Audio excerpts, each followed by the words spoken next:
На встречу 75-летию Победы ГТРК «Чувашия» совместно с Музеем воинской славы и военно-историческим клубом «Русский егерь» готовят к эфиру цикл сюжетов «Оружие победителей». Какое оружие приближало победу? Какая чебоксарская фабрика делала ремни для винтовок? Какой конструктор родился на чувашской земле?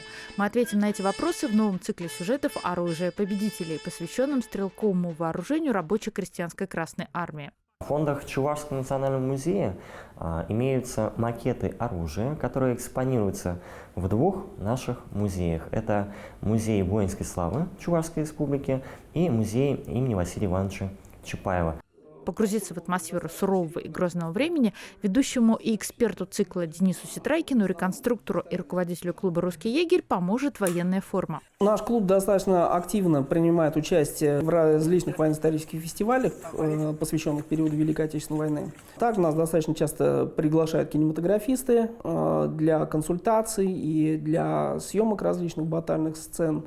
И вот сейчас вы видите на мне униформа лейтенанта пехоты РКК, конкретно это 139-я стрелковая дивизия, которая была сформирована здесь, на территории Чувашии.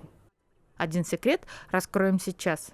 Интересный факт, что ремень для винтовок Мосина, для пистолетов, пулемета, допустим, Судаева или Шпагина, производились здесь, в Чебоксарах, на лентоткацкой фабрике, которая называлась «Басон».